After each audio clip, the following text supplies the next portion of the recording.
Hey, what's up, guys? I'm finally back from my vacation in New Jersey. And once again, thank you guys very much for being so patient. But now that I'm back and have seen Straight Outta Compton, let's talk about it. So I, like most people, was very interested to see this movie. I mean, I'm not the biggest rap fan in the world, but I do know that the NWA was one of the most revolutionary music groups to ever take the stage and has inspired a lot of the music that we all listen to today. So I was very interested in seeing the story about how they came to be.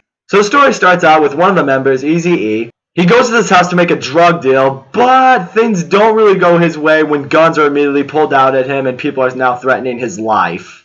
But what I loved is through this whole incident, Eazy-E does not appear scared for even 1 second throughout this whole situation. He's basically just all like, yeah, I don't care if you got a shotgun pointed at my face. Where's my money, bitch? So already I liked what he appeared to be. However, everyone is scared of something, and in his case, it's apparently a giant tank with a battering ram accompanied by the freaking SWAT team. Yeah, all of that came to bust this drug deal. Eazy-E gets away, but I'm still watching this scene like, holy shit, so it really was that bad in Compton. But now we switch over to Dr. Dre, and he's basically this young DJ, trying to make something of himself. However, he's had a baby with his girlfriend, he barely makes $50 at this local club that he performs at, and his mom has basically kicked him out of the house. Well, hey, maybe Ice Cube has it better? Well, when we first see him just writing some lyrics on a school bus.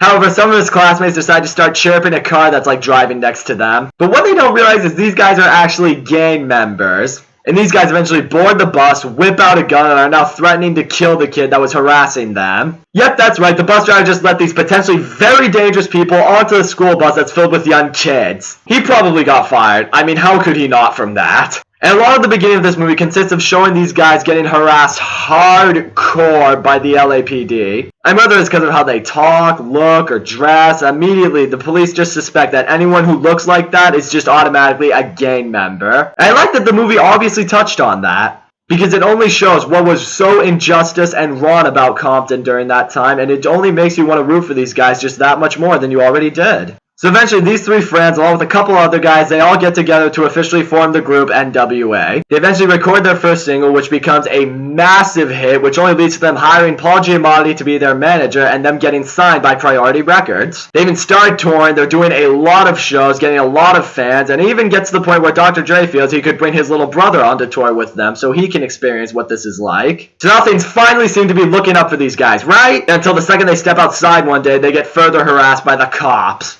Poor bastards just can't catch a break. However, if anything, that whole situation inspires their next single called Fuck the Police, which nowadays I think has probably become the catchphrase for every human being that's ever been trashed out of their minds in their life. But as expected, this kind of song is met with a bunch of controversy.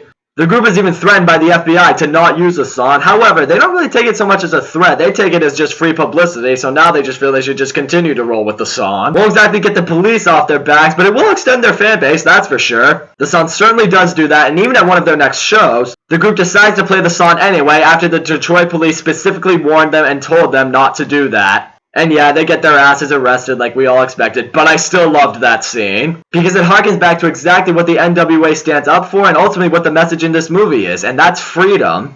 These guys feel they should be allowed to say whatever they want to say, express how they feel, because that is what America is all about. So I love that this movie showed that these guys were not under any circumstance going to censor themselves and they were just going to be themselves. However, at one point, the movie decides to take an entirely different direction on its tone. Dr. Dre gets a call from home and he finds out that his little brother was tragically killed in a gang fight. So obviously, he's crying. He feels like it's partly his fault because he didn't bring his brother on tour with him like he promised he would. But what really made this scene stand out for me is seeing the NWA just really, supporting him and trying to make him feel better. And Eazy-E saying one point that no matter what happens, they're always going to be family and they're always going to be brothers. And I love that this movie just had the emotional depth in it that it did.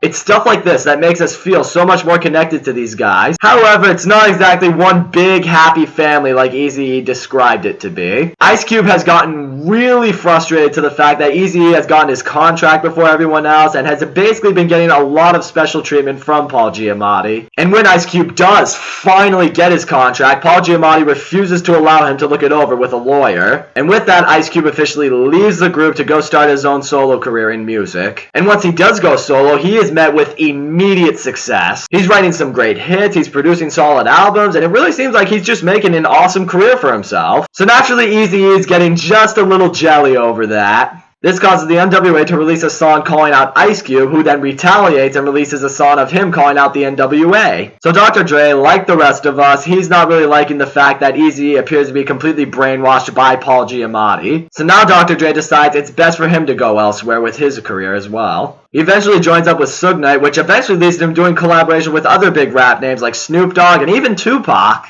Which sounds awesome, but Dr. Dre is really put off by how over-the-top Suge Knight appears to be. And this guy is involved in dog fighting and shooting, and he even at one point went over and beat the crap out of Eazy-E because of some contract situation. I don't know about you, but if I was Dr. Dre, I probably would have just cut and run the second I found out this guy was involved in dog fighting. Because people like that are just not who you want to be involved with. However, while Dr. Dre and Ice Cube have seemed to be having really solid solo careers for themselves, Eazy-E's starting to fall into a slump a little bit. I mean, the NWA has basically broken up, Eazy-E basically got his dick kicked in by Suge Knight, and now he's also starting to look sick. I mean, this dude's just coughing all the time, he clearly doesn't exactly seem like himself, which leads everyone to see that something is evidently wrong with him. Then again, nothing's really seemed right for him since he chose to stick with Paul Giamatti over the guys he once called his brothers. However, after finally waking up and smelling the croissants, Eazy-E does realize that Paul Giamatti has been taking advantage of him. So Eazy-E fires him, he gets back in touch with Dr. Dre and Ice Cube, they're all like, no hard feelings, I'm sorry I didn't stick with you guys, and I really want to work with you again. So the three agree to reunite and officially work on some new material together as the NWA once again. However, before any of that can happen, Eazy-E all of a sudden just faints in his house and is taken to the hospital. And here at the hospital, Eazy-E learns that from all the sleeping around he was doing and all the partying he was doing, that he has now unfortunately been diagnosed with AIDS and now only has about 6 months left to live. Again, that's just another moment that really hit me hard emotionally, especially when you see how it's affecting Dr. Dre and Ice Cube, seeing Eazy-E in a coma on the edge of death. I mean, anyone who has ever had a really close friend in their life could see that as just being the worst situation they would ever want to find themselves in with them. And very sadly, at the end of this movie, Eazy-E does die from AIDS. But the movie does also end with some happiness as Dr. Dre decides to officially leave Suge Knight and just go off into his own music managing that we all know he became hugely successful with today. So all in all, I thought Straight Outta Compton was a great movie. I love that the movie addressed exactly what times were like back then for these guys. I love seeing the NWA writing and developing songs that so many people know and love today. The cast in this movie did awesome. I don't really know a lot of movies that these guys have been in previously, but I'm willing to bet that we're going to see them in a lot more stuff after this, because these guys did a really good job here. The movie even ended up being a lot more emotional than I thought it was going to be. I didn't expect it to hit me right in the feels the way it did. The only complaints I do have is the movie did feel a little longer than it needed to be. I mean, the movie is around, I think, like 2.5 hours long. And also, the other members of the NWA, like MC Ren and DJ Yella, I would have liked to see more on them throughout this movie. But regardless of that, this movie was very enjoyable, and I'm really glad this movie was made, because one way or another, it's gonna connect with an audience. So that's all I gotta say, guys. Thank you so much for watching my video. Don't forget to leave a comment, like, subscribe, and I will see you all next time.